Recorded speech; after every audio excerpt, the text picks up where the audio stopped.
the release of Sonic Mania on the horizon, I thought I'd take a look at 3 games that I played a ton when I was younger. Well, on the Sonic Mega Collection, not on their original consoles, but I thought I'd take a look at them, go back, replay through all 3 games, even though I played through all 3 of them on a constant basis because they're so good. But I thought I'd still go in depth and talk about my thoughts on the game, even though I love them so much. And those games being Sonic the Hedgehog, Sonic the Hedgehog 2, and Sonic 3 and Knuckles, all for the Sega Genesis, and they're also on like other consoles and all that. So yeah, do these games hold up? Yes, they do. Like they seriously do. But do they hold up? Time to find out.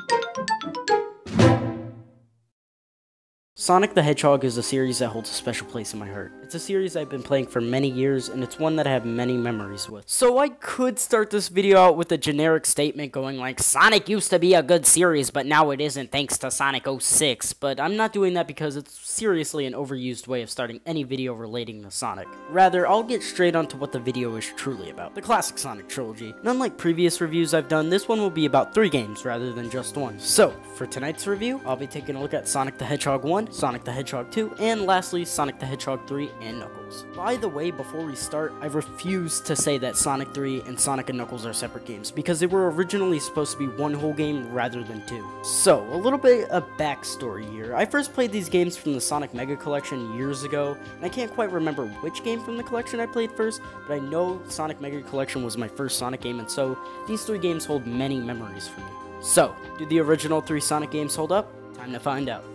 Story in Sonic 1 is very simplistic. Robotnik has stolen the animals known as the Flickies, turned them into robots to destroy Sonic, and that's it. It's as simple as that, and it's just go stop Eggman, save the day. As for gameplay, there's quite a bit to go in depth to. Something I want to get into first for this video though are the items you can collect in this game. First off, you've got the rings, which are your way of staying alive in a stage. If you get hit with rings, you lose them with a few seconds of getting them back. If you have 0 rings and get hit, you lose a life. Secondly, you've got the shields. While future installments introduced more types of shields, Sonic 1 only has the traditional shield. The shield protects you when you get hit once. Next up is the invincibility box. It's similar to how the star works in the Mario game. You get a short amount of time to be invincible. Last up are the speed shoes. The speed shoes allow Sonic to move much faster than normal for a limited amount of time. Stages in Sonic 1 consist of a top path and a bottom path. The top path is pretty much the faster way to beat the stage, while the lower path is the slower way to beat the stage. As for Sonic's movement, you can move around, jump, and roll into a ball. Going more in depth with this though, Sonic's movement is momentum based. If you do something like, let's say, roll down a steep slope, you'll progressively get faster. Honestly, a really good example of this momentum based gameplay is in Spring Yard Zone. In Spring Yard Zone, you'll often come across these U-shaped slopes that upon rolling down them, you gain tons of speed and height. I love this about all the classic Sonic games. This momentum-based gameplay is like the game telling you, hey, you've gotten better with the game, time to reward you with more speed, allowing you to move much more quickly in the stages,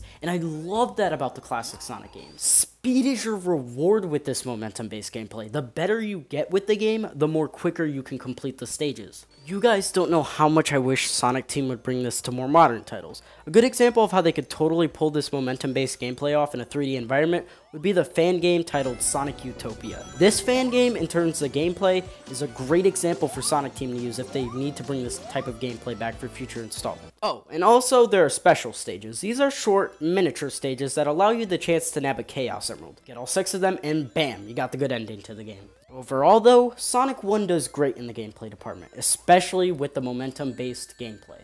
As for presentation, Sonic 1 does really well with it, for a title in 1991 at least. The animations are smooth and the sprite work looks vibrant and colorful, even to this day. And just like, well, every Sonic game, the music is fantastic and fitting to each stage's atmosphere.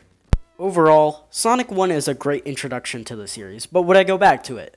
It depends on the mood you strike me in. I'll say this though, it's my least favorite in the trilogy, mainly due to it not having as much to offer compared to the other 2 games. If you're curious though, definitely check this one out. It holds up quite well. Plus, there's even a mobile port of this game by Christian Whitehead, who's also working on the next official classic Sonic game titled Sonic Mania. This mobile port introduces widescreen, the ability to play as Tails and Knuckles, Super Sonic, and much more. This mobile port is also on the Apple TV, which allows you to play it with a controller. So if you're playing it on that, the Apple TV is the best way to play Sonic 1 currently. Due to Sega introducing Sega Forever, which is their new mobile service, this game is now free, with ads at least. If you want to remove ads, it's like $2 or something, and honestly, if you'd rather play it for free, then you're going to have to deal with ads.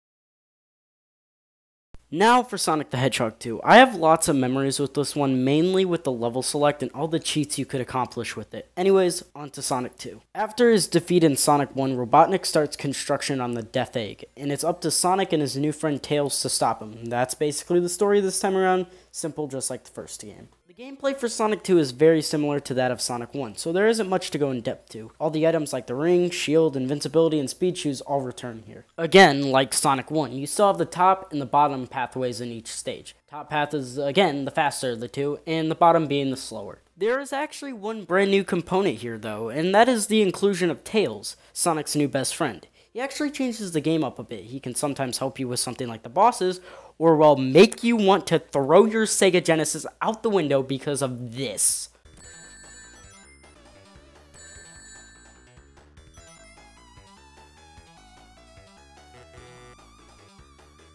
You know, I could imagine this, like Sonic gets really mad at the end of the special stage because Tails had to hit every single last bomb in existence, and you just hear Tails in the background going, please, please don't kill me, please. Oh my goodness, I hate the half-pipe special stages, especially with Tails around. It makes it much more of a pain. Yes, you can turn off Tails in the settings, but still, why? Why does the Tails CPU have to hit every last bomb? You could at least keep up with Sonic. Like, he's always like 2 seconds behind, which causes him to hit the bomb, and it's so annoying. Plus, the special stages themselves are pretty disorienting and makes you feel dizzy. I don't know if that's just me. And please don't bring him back in Sonic Mania.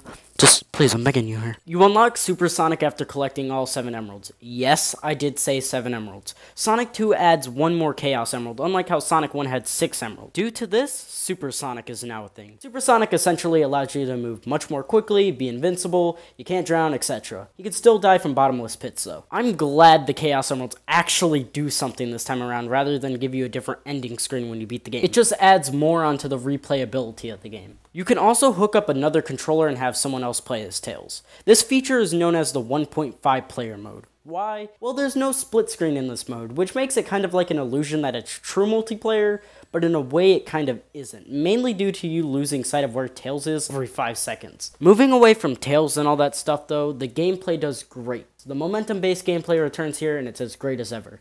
Just like Sonic 1, presentation is done very well. Visuals look amazing for a game from this time, and everything looks even more vibrant this time around. Even the music is also great, just as always. In the end, Sonic 2 is great. It expands onto what made Sonic 1 so good, and improving it with adding new features such as Tails. But would I go back to this one? Yes. I can go back to this one mainly due to how much more it adds this time around, mostly in stage selection. I could sit down for hours playing Sonic 2 and not really get bored of it. Just like Sonic 1, there's a mobile port of this game, and it's not in the Sega Forever service just yet. So the port of this game still costs money, but trust me, it's only like $3, so it's very cheap. You can again play it on the Apple TV, which again allows you to play it with a controller, so play it on that if you want the best experience for Sonic 2. Oh man, this part of the video is what I've been looking forward to most when writing the script to this video. In case you don't know, Sonic 3 Knuckles is my favorite Sonic game ever. It used to be Sonic Adventure 2, that was my favorite Sonic game, but then that changed when I went back and played Sonic 3 and Knuckles, you know, years and years later. Anyways, now time for the final game in this trilogy review, Sonic the Hedgehog 3 and Knuckles. Sonic 3 and Knuckles definitely has the biggest story out of the 3 games in this video. After Robotnik's defeat in Sonic 2, the Death Egg crashes onto Angel Island. He meets up with Knuckles and tells him that Sonic is planning to steal the Master Emerald. Once then, Sonic and Tails have arrived at Angel Island. Sonic transforms into Super Sonic to quickly arrive onto the island until Knuckles uppercuts Sonic, which takes the Chaos Emerald's energy out of Sonic. Jeez, Knuckles is pretty powerful for literally taking all the Chaos Emerald's energy out of Sonic. That's how you know Knuckles is someone you don't play around with. Now it's up to Sonic and Tails to catch up with Knuckles and find out what's going on. You meet up with Knuckles a few times throughout the game, but it's not something really big that even needs to go into the story section. I just thought I'd bring that up real quick. Later on though, around the end, Knuckles finds out that Robotnik has stolen the Master Emerald. Now it's up to Sonic, Tails, and their new friend Knuckles to team up to defeat Robotnik and stop him from relaunching the Death Egg. Just so I don't sound too repetitive here, Sonic 3 and Knuckles largely follows what made Sonic 1 and Sonic 2 so good in the first place. Again, the momentum-based gameplay returns and the classic power-ups like the shield or speed shoes return. Something they did add into the game now in terms of power-ups are the elemental shields. Elemental shields are the traditional shield, but they have unique twists to them.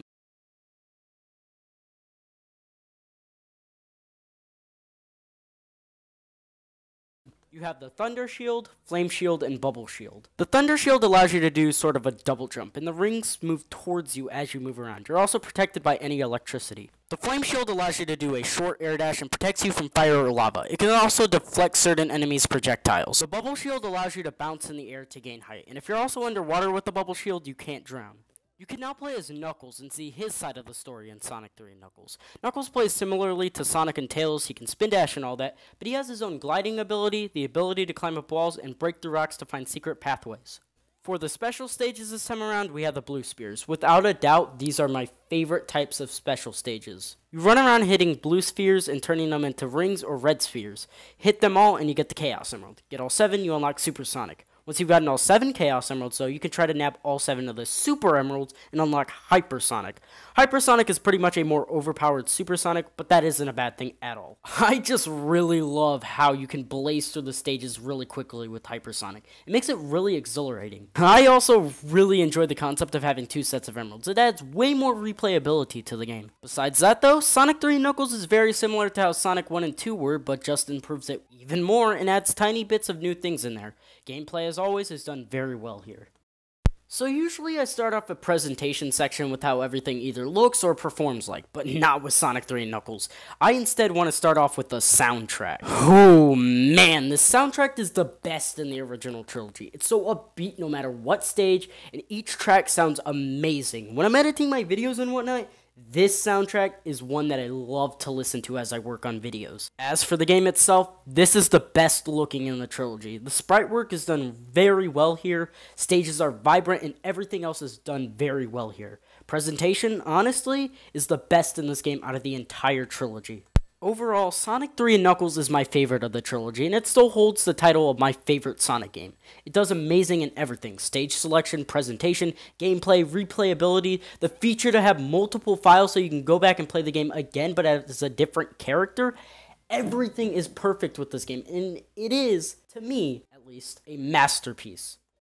Now, what about the trilogy as a whole? Well, all 3 games hold up really well, even for today. Sonic 1 was a great way to start it off, even if it's my least favorite. Sonic 2 was a fantastic way of adding on to the Sonic formula and improving it and adding even more to it. And last, but definitely not least, Sonic 3 and Knuckles is one spectacular masterpiece, with adding the most replayability out of all 3 games, and is the most fun out of the 3. Definitely check out the original trilogy if you haven't already. All 3 games do very well, even for today.